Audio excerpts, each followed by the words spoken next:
Hello! Before we start the video, I just wanted to give two quick shoutouts that made this season, honestly in my opinion, better than the last. And that is Glitch City for allowing Poketubers like me to use her music whenever we need it. And my friend Shadowlink, who I commissioned to make the layout for this season. If you guys enjoy it, there'll be a link not only to Shadowlink and Glitch City's channels, but also to Shadowlink's commission page. Have fun watching! Hey guys, how's it going? It is T-Lord back again to bring you week 13 of the UPA Season 2. Holy jeebs, it's been so long. This week, we faced our good friend Quantum Eclipse, which if you guys remembered from last season, which is on the channel, wink wink nudge nudge, he basically was undefeated. Only 2 people were able to defeat him, and he just destroyed everyone. So during the beginning of this battle, I was terrified because of the fact that, you know, he's a big deal, and hopefully he's not gonna kill us. So we click play and we begin. Tranquility comes out first just to get the free fake out. So we Mega Evolve and Flagon comes out and boom, 32% go. Now this is the point where I realized, wait, I don't have Ice Punch. So I switched to Crobat, who's a defensive Pokemon, which I could have switched to Cofagrigus, but Crobat was more of a good option to take those Earthquakes.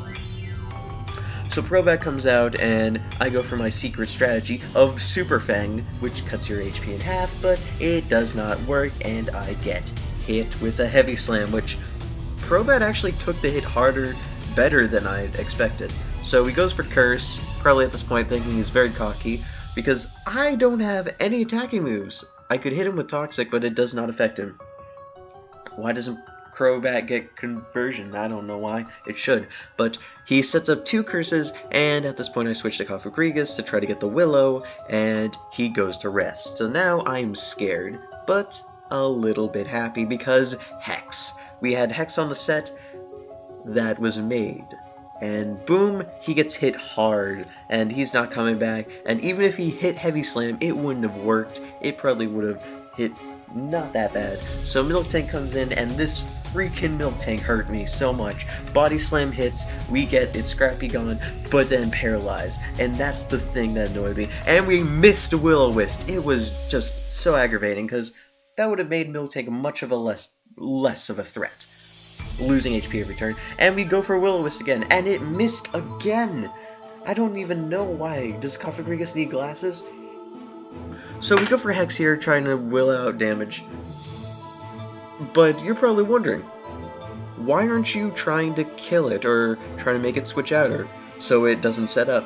Well, this is actually the main thing about this strategy. So Porygon 2 comes in, we paralyze it with Thunder Wave. That is the amazing part. We go for Recover, and he gets Fiery Dance up. Boom. That does a lot, and he gets a special attack boost. We switch to Clefable now, the Fat Fairy who kills everyone, and sure he gets the other boost, but now he's paralyzed, he's slower, so Fat Fairy goes up and gets a free Psych Up.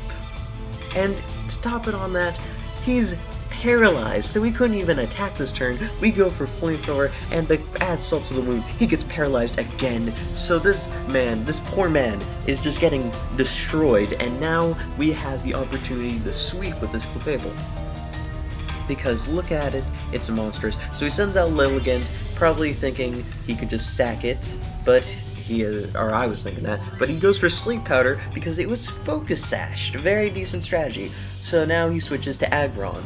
But what I know now is that he has 1 turn where he has to rely on Sleep Talk. So at this point I'm praying he doesn't get a Heavy Slam, because if he does, it's game over, no matter what. So he sets up a Curse with the Sleep Talk, which is very interesting, and this turn I have to wake up, I have to kill, and I do wake up, and I do kill with Flamethrower. It was amazing, honestly. I was in the call with, the funny thing, I was in the call with Soul, and like Mewtwo and stuff, and it was so nerve-wracking, but now Clefable pretty much sweeped his entire team. He goes for Flygon, and apparently, I'm guessing he might have been Choice Scarf? Because that was incredible that he could outspeed, but we don't have that incredible speed stat. We send out Hawlucha. This is his last resort, and he goes for the Power Herb, and it doesn't even get a crit. If he got a crit, it would have been a 5-0, yeah, but it would have been something. But now he sends out Lilligant, and unfortunately, he loses the battle, and we get our first and maybe only 6-0 of the season, and it felt great. I honestly wanted, but I'll leave this part of the video to thank Mr. Malicious Mewtwo and Shadowlink, and also Jolteon Gaming, all who actually helped me do stuff. Well, during the battle, Mr. Jolteon Gaming and sometimes Malicious Mewtwo actually gave me advice, and Shadowlink helped in sort of finalize every move. Also came up with the Crobat idea, which was very amazing. But anyway, guys, before I go, actually, you know what? Before I go, I wanted to say one more thing. If you're seeing this, Mega Cacturn, you're next. I'll see you guys later.